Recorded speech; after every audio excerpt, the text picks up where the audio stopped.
What up? This is Robert Horry. Or three-pointer. Buries it. You might know me as Big Shot Bob. To Horry for three. Oh, unbelievable. This guy is off the charts. What's going on, Big Shot Bob? Robert Horry from downtown. I know what's going on. It's called the Shoot Around. 111 of these little jokers we've done, our little Friday bonus show. Thank you guys for hanging out with us again this week. We are all feverishly working on our playoff predictions for next week's show, for the Tuesday show that will drop on Tuesday the 21st. We will have all of our, who we think are going to make the playoffs, who our play-in teams are, and we are going to get to a question coming up here from Davis in this show. And you know what? Screw it. We're going to start with Davis's question in this week's show. I want to know who your sleeper teams are going into the season. Now, I'm going to read you Davis's comments unedited because I feel that they're warranted. Now, I'm going to tell you his question is about who is your sleeper team. Davis, we love you, buddy. Right now, my sleeper team is the Mavericks. What? Does he know the definition of sleeper? Yes, exactly. I know it's hard to call them a sleeper, but Cooper looks really good, and AD looks healthy. I think people are selling them short because of no Kyrie. That was his comment. And Davis, I love you.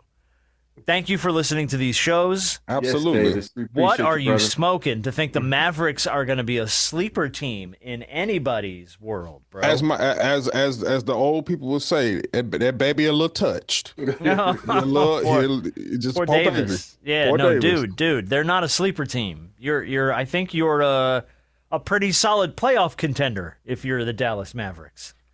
Now, You know what will be considered a sleeper team? Who's the that? Pelicans. Thank you. Why are you bringing up old shit? Just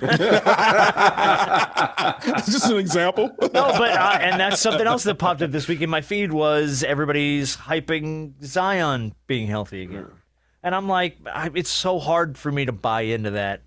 To go, I'm gonna lay some time on the Pelicans here. I have no faith in him to stay healthy. Yeah. So I My can't sleeper ever. team is the Warriors. Okay, Davis. Again, what do we do? Yeah, sure. Okay, great. Yeah. Sleeping as in they're too old to need to be woken up? Is that why? Well, they're everybody, sleeping? because when you're that age, you like nap time. Yeah, somebody got to wake Al Horford's ass up, get him out on the floor. You got And I to wake love Al. everybody up.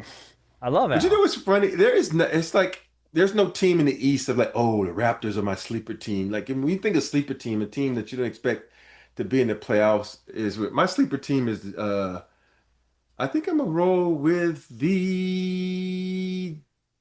hate to say this. Sacramento. Sacramento. Okay. Sacramento. I don't think that's a bad pick. Yeah.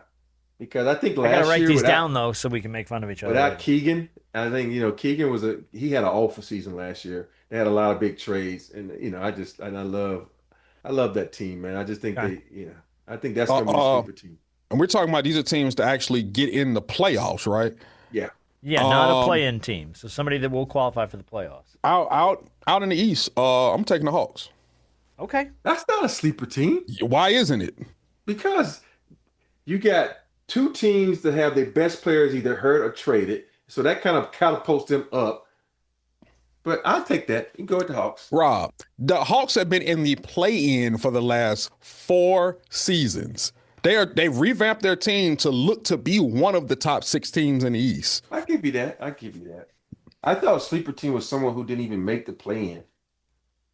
I mean, well, I guess we now have to we now have to define even more about what a sleeper team is. I take that. All right. I take that. I think I think one of the sleeper teams for me is going to be the Heat out of the East. Okay. Oh, a play-in team from last year. Yeah. Ooh. Well, and that's the thing. I started to say the Sixers just to be fucking with everybody. No, get out of here. Shut up. I don't take you seriously. See, mine was, but see, the thing is, my sleeper team was a playoff team last year, though, because I don't think there's been a lot of hype on them. I was leaning toward the Magic. I think the Magic can make some noise this year, and I don't think a lot of people are necessarily focused on Orlando. I know Paolo is special. He's a great player, but I don't hear a ton of hype around the Magic right now. Yeah. And I think the Magic could make some noise. What'd you think about the Hornets? What do you mean? What They I think about them? They haven't been healthy. You think they'll, make some noise in the East? I Oh said make some well. noise. I ain't said be a sleeper team. Let's see the Hornets. They're in Charlotte. They play in the Spectrum Center. Aside from that, Michael Jordan used to own the team. That's about it. and beyond that, that's all you got. That's all, folks. All right. There's rumors floating around the league whether LaMelo Ball is going to stay, if they're going to trade him or not at some point. He's a great player, but to me, he reminds me of white chocolate. You're gonna always be this Jason Williams. Yeah, this fancy player, but you ain't gonna win shit with that fancy shit because when it comes down to the end, you need someone who can play defense, grind it out.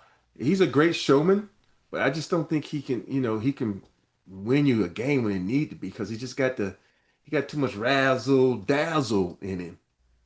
Okay. I like the razzle dazzle. Yeah, I'm trying to figure out why you put the emphasis why we're on doing that. that, but all right. It's from Stripes. I was thinking of Stripes when I said that. I like okay. Dude, I like a Stripes reference. I'll take that. All right, question from Tom. How do you guys feel if the NBA decides not to punish the Clippers in the wake of the Kawhi scandal? I ask because there's a lot of circumstantial evidence, but there is no real smoking gun. I just watched the episode of Mark Cuban on with Pablo Torre, which, by the way, is a good watch. That, and I don't know if Adam wants to upset Steve, knowing they're going to have the All-Star game in L.A. at the Intuit Dome in February. Yeah. So I guess the question here is, if there is no action taken against the Clippers here, are you good with it? It's not hard to pivot from the Intuit over to Crypto. I don't think it's better for that because there's more stuff to do in that area. But I think if something was going to happen, it would happen by now. So I don't think anything is going to go down. You don't think anything, and are you okay with it? Was the question though. I'm okay with it. I don't really care. Okay, I mean, that's fair. Yeah. Yeah, I mean, I think there's a lot of circumstantial evidence that points toward maybe some. And the thing is, it's hard to point it at cap circumvention. That's the problem. Was there maybe some shady deals behind the scenes with a team sponsor involved? Yeah, probably. But does that warrant a fine or a loss of draft picks? I don't know. I do think if something was going to happen, something would have happened at least by now because we're about to tip off the season. Why don't you have a punishment? If there was going to be a punishment, why don't you have one by now? Yeah. All right. Well, I guess we're going to say that we're all okay, I guess. Part of me is, though, I didn't really have any expectation for a lot to happen. So that's part of it, too. I'm the same way. It's nothing that could happen. A big fine. It's not like you're going to take and that's just it. I don't think it would affect the season unless they were to, I mean, I don't think it's going to be anything monumental. The NBA on NBC returns next week. The long-awaited return of the NBA on NBC, complete with the whole the whole theme song and everything. Is there a nostalgic something in sports that you wish they would bring back? Just something that you're nostalgic for in sports. You're like, man, I wish they would bring that back. It could be a broadcast. Absolutely. It could be a show. It could be a rule. I mean, it could be anything. Absolutely. What do you want brought back? NFL Countdown with Chris Berman and is Tom Jackson still with us? I don't know. But I want to say Berman, yes, but I don't know what kind of shape he's in. Chris Berman and Tom Jackson, NFL Countdown. All of them, all of the music. Yeah, Tom Jackson's 74 years old. Yeah. I don't know what him and Chris Berman's relationship is like because I know Chris Berman still does little stuff for ESPN. He does. But that NFL Countdown, boy, after all the games were done, I would tune in to NFL Countdown just to see Chris Berman's recap. And him and Tom Jackson do their thing. The fastest 3 minutes or 2 minutes of sports, whatever it was. Yeah. Yeah. Just Raiders. Just hearing all of his sound effects and just how he did. Yeah. That was nostalgic, boy. Yeah. Rob, is there anything in sports that you're nostalgic for you wish they would bring back? Battle of the Superstars. Battle of the Superstars. You remember I used to come on. It used to have Are you talking about like Battle of the Network Stars? They used to have the actors compete against each other and shit. Yeah, Is that what you're talking about? Yeah. That is going way back. That is for the old folk in the audience. So they would get people that were stars on network television shows when network television was still a thing, and they would compete in like tug of war and you know, like ring toss and all this like random, like it was like carnival games almost. Yeah. But But you know, for real though, I really like to see Ahmad Rashad back. you know what? You stole my thunder. Was that Inside Stuff? Is that what it was called? Yeah. Yeah. The Ahmad Rashad Inside Stuff for the NBA. That was one of my all-time favorite shows to watch when I was a young kid, a big NBA fan. Dude, I used to watch Inside Stuff with Ahmad Rashad all the time. You know, and the reason I like it because it always highlighted the good things about players, not just the bad things that when they do something. Yeah. And I just miss Ahmad Rashad, man. He was like a mainstay of my youth when it came to the NBA, dude. My thing is with them obviously bringing Jordan back for special stuff. Obviously, he won't be there for every broadcast. You got to bring back Ahmad Rashad for some special stuff, too. Come on, dude. You got to. He's still with us, right? Yes. Yeah, he's still here. Still with us? Yeah, I think they were. They did some stuff with him a few years ago. I think when they were going through all the Zoom stuff, he was doing. I think NBC. If NBC's going down the nostalgic trail, go all the way down the trail. Bring back Ahmad. Yeah. All right. Question from Mike: is Rob watching any of the new World's Toughest Test? Considering he was on it a few seasons back. Nick Young of the Lakers is on there now. Johnny Manziel too, and he seems cooked physically. That was from Mike. He's talking about Johnny Manziel? Johnny Manziel. Oh, probably. I watched the first episode of it. I haven't gotten beyond the first episode, but yes, Johnny Manziel looks like a shell of what he used to be. And I can't take Nick Young seriously for nothing.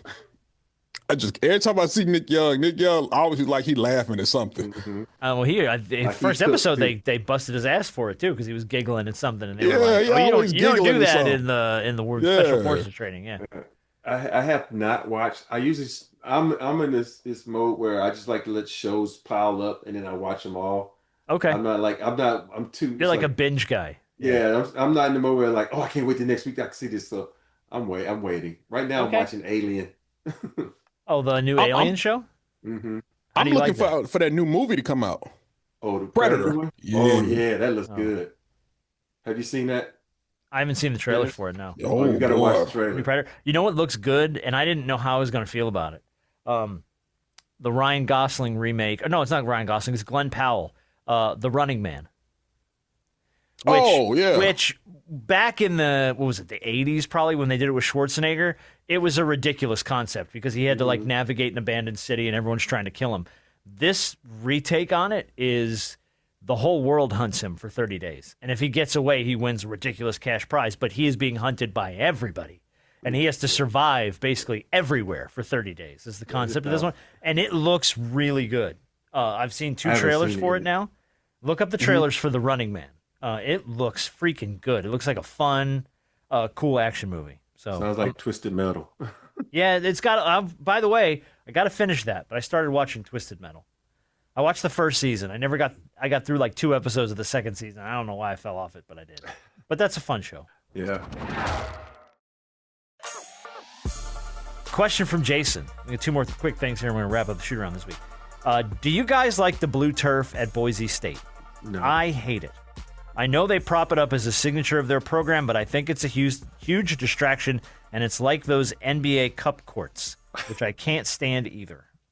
Rob, could you even play on those things? No, I the crazy part about the Cup is like you look down, it was just like, oh my goodness, I can't believe they did this. The only court I ever liked when it being outside of the normal court is when they put the NBA trophy life size in the middle of the floor. That's the only thing I like. All these other courts, I'm like, eh. Okay. What about Boise State's blue turf? Does that bug you at all, or do you think it's cool? It bugs me, especially when they wear the blue uniforms and on the blue field. I'm like, come on, man. Yeah. That's true. I didn't think about that. You're right. Yeah. That's the ultimate home field advantage. Yeah. That man has disappeared. Mm-hmm. I think I've seen it bother. I can see how I get bother the players. I don't think it really bothers me because I've seen it for so long. So I'm just so used to it. But I'm looking at it on TV. I'm just not a huge fan of it. I don't know. I'm just like, I don't know. There's something like about old man traditionalist in me that's like, play on green grass. You know what I mean? I don't know why. It's either Eastern Washington or Western Kentucky that has red turf. Yes. Yeah, I don't like that either. That's probably worse than the blue. Oh, it's got to be, yeah. Yeah. Covers up the blood nicely, but yeah. All right, last topic I'm going to bring up here, and then we're going to wrap up the shoot-around. If you ever have something for the shoot-around, send it our way, please. You can find us all on social media. We're pretty much all over the place. Stephen A. Smith brought this up the other day, talking about Becky Hammond. And we talked about the Aces on the Tuesday show.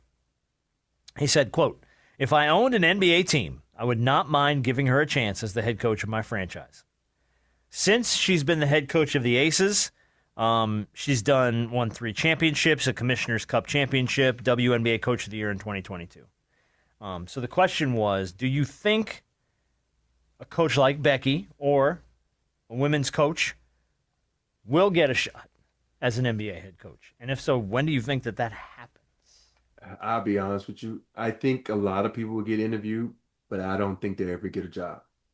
Okay. It's not because of what the knowledge between their ears. I just think that men are difficult. And when you get into an NBA locker room, that shrinks the pool to a bunch of arrogant ego guys that's even harder to deal with. And I just don't think, the first thing one is, they're going to say the wrong word to a young lady. They're going to come out of their butt ass. It's just so many things that just don't, let's say if you go back to San Antonio, because that's a different type of franchise. They're more, control, and it's a more respect, a little more reserved. Factor. Yes, but I just don't see it, man, because I think about what some of the male coaches have to deal with these arrogant, egotistical guys. And I hate to say it because I think Becky Hammond is a great coach. I think she's, she probably know more than a lot of these coaches we have in the NBA right now, but I just don't see it, man. Yeah, and don't get me wrong. I think a lot of these guys respect Becky Hammond. I think they respect her basketball acumen, just her knowledge, what she did in her playing days as well. And I won't say that. I think it's an organization thing. I don't think it's a player thing, because I think a lot of the players would, value what she has to say. They would value her as a leader, and obviously depends on what organization we're talking about. I don't know if some of these organizations, as far as leadership, are ready to hire a women's coach. I think a lot of the players could possibly respect her, depending on where she goes. But some of these organizations, I don't know. These owners, I don't know. I think too that's really the ultimate wild card. Is if you have an NBA owner that wants to try and do something different and make a statement and maybe try to be a little bit more inclusive, then I think she could honestly get a shot. I mean, I think, who was it? Wasn't somebody set an interview Dawn Staley too? Wasn't that a conversation? Knicks. Wasn't there a story about that? Was it the Knicks? Yeah. So it was like, I think that there's enough respect for what they do and how they carry themselves and whether or not a team gives them a shot. I'm with you, Harp. I think it's going to be the ownership, really. I don't know. I don't know how much it's going to have to do with the players. Now, could one of them get easily offended by one of these arrogant assholes in a locker room? 100%. So could it go south quickly? Sure, it could. Yeah. Whether or not they get a look, though, I feel like there's going to have to be, it's like a specific owner that just goes, you know what? I'm going to do this, and I'm going to do this under the guise of maybe trying to get some eyes on my team or some headlines, and if it works, great, I'm a hero, and if it doesn't, I'm the one guy that gave it a try. Because we all thought that she was going to take over once Pop, stepped down. I did. Well, okay. Well, I think a lot of people in the general forward-thinking public, people thought that was going to happen. Close-minded people like Rob. I think a lot of people may have thought that she was going to get, more of the look, because she had been there for so long. And that was part of the story. That was part of the story there, and for a while in San Antonio. Yeah. So I do think that a women's coach will get a shot. I think it's a matter of time. How it works out, I have no clue. I think it's just a matter of time. Also, I think, the way that's going to happen is she's going to have a hell of a staff with her. Oh, yeah. Because, there's so many times that the players don't even talk to the head coaches. They talk to the assistant coaches, and that's what makes a big difference in the leadership. It's like what the Lakers did when they hired a podcaster. You gotta surround them with good coaching, because otherwise we're going to be doing podcast interviews for the next 6 months.